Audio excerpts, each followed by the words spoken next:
बिस्मिल्लाहिर्रहमानिर्रहीम। अस्सलाम वालेकुम। जब कुछ भी पकाने के लिए ना हो और समझ में भी नहीं आ रहा हो कि हम क्या बनाएं, तो आप ये बेसन की रेसिपी बनाएं, आपको बहुत पसंद आएगी और ये तकरीबन सभी को पसंद आती है और ये बहुत ही मज़े की बनती है और बहुत आसान भी है इसे बनाना। देखिए, सबसे पहले इसका हम मसाला तैयार करेंगे। इसके लिए मैंने एक प्याज ली है, मीडियम प्याज है, 5 जवे लहसुन के हैं, एक मैंने टमाटर लिया है और मैंने आधा इंच का टुकड़ा अदरक का लिया है। सबसे पहले इस मसाले को हम पीस लेंगे। मिक्सर में पीस लेना है थोड़े से पानी के साथ। और ये देखिए, मैंने मसाला पीस लिया है। अब इसमें हम डालेंगे कुछ पाउडर मसाले जो हम रोज़मर्रा में डालते हैं हांडी के अंदर। देखिए, 1 टीस्पून लेंगे धनिया का पाउडर और हाफ़ टी स्पून लेंगे हम हल्दी का पाउडर और 1 टीस्पून ही लेंगे लाल मिर्च का पाउडर। और इन मसालों को हमें अच्छे से मिक्स करके रख देना है। अच्छे से मिक्स कर दें और इन्हें हम साइड में रख देंगे। इससे क्या है, मसाले फूल जाते हैं और सब्ज़ी अच्छी बनती है। अब आते हैं मेन काम, यानी बेसन का। तो यहाँ मैंने लिया है 1 प्याली बेसन। वज़न में है ये 125 ग्राम, आधा पाव। इसे छान लेना है। सबसे पहले डालेंगे नमक। नमक अपने टेस्ट के मुताबिक डालिएगा। मैंने यहाँ लिया है half tea spoon. Quarter tea spoon लेंगे गरम मसाला पाउडर और क्वार्टर ही टीस्पून लेंगे अजवाइन। क्वार्टर टी स्पून लेंगे लाल मिर्च का पाउडर और क्वार्टर टी स्पून ही लेंगे हल्दी का पाउडर। और सबसे पहले इन मसालों को हमें मिक्स कर देना है बेसन के साथ। पहले खुशक मसालों को बेसन के साथ अच्छे से मिक्स कर दें। आप इसमें हींग भी डाल सकते हैं, हींग का फ्लेवर बहुत अच्छा आता है। 1 टेबल स्पून ये वाला मैंने लिया है। ऑयल डाल देंगे। जो भी ऑयल आपके घर में खाया जाता है वो डाल दें। ऑयल और बेसन को अच्छे से मिक्स कर देना है। देखिए, अच्छे से मिक्स कर लिया। थोड़े थोड़े पानी के साथ इसकी हमें एक डो बनानी है। थोड़ी टाइट डो बनानी होगी। कम कम पानी डालिएगा। जैसे हम आटा गूंथते हैं ना, इसी तरह से हमें बनानी है। क्योंकि इसमें ऑयल डाला है तो पानी कम ही जाएगा। देखिए, इस तरह से हमें इसकी एक डो बना लेनी है। इस तरह से बनाकर इसे हम बस 5 मिनट के लिए रोकते हैं और बस उसको बनाना फिर शुरू कर देंगे।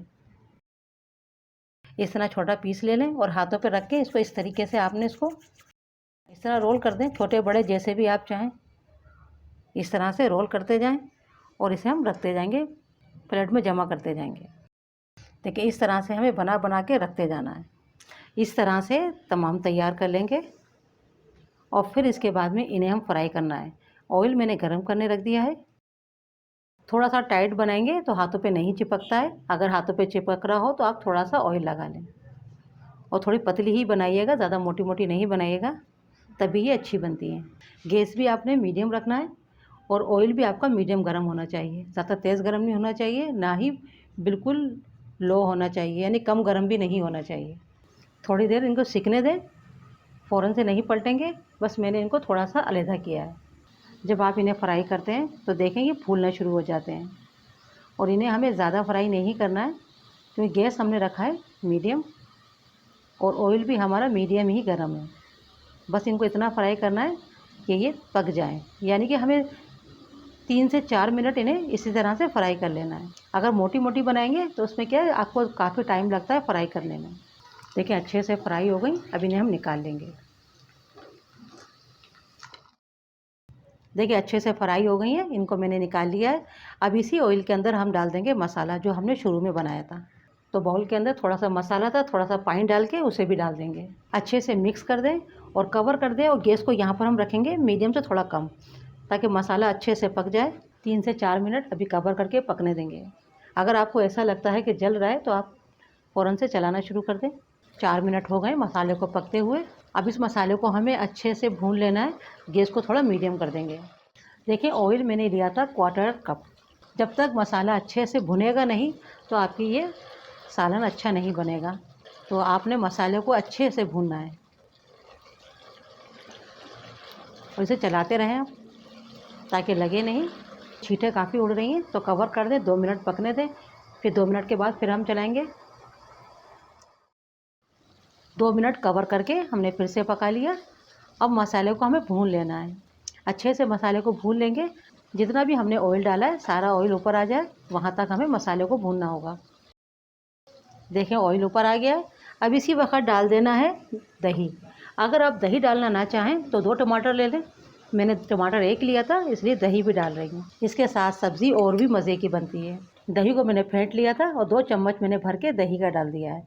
दही डालने के बाद आप फ़ौरन से चलाना शुरू कर दें, वरना दही फट भी सकता है। दही जब भी डालें या तो गैस को बंद कर दें या कम कर दें, या अगर आप डायरेक्ट डाल रहे हैं तो फ़ौरन से चलाना शुरू कर दें। इससे क्या होता है, दही फटता नहीं है। और अगर दही डालना नहीं चाहते हैं तो 2 टमाटर डाल दें, मगर दही के साथ टेस्ट अच्छा आता है। बबल आना शुरू हो गए। अब दही डाल के भी हम 2 से 3 मिनट पका लेंगे।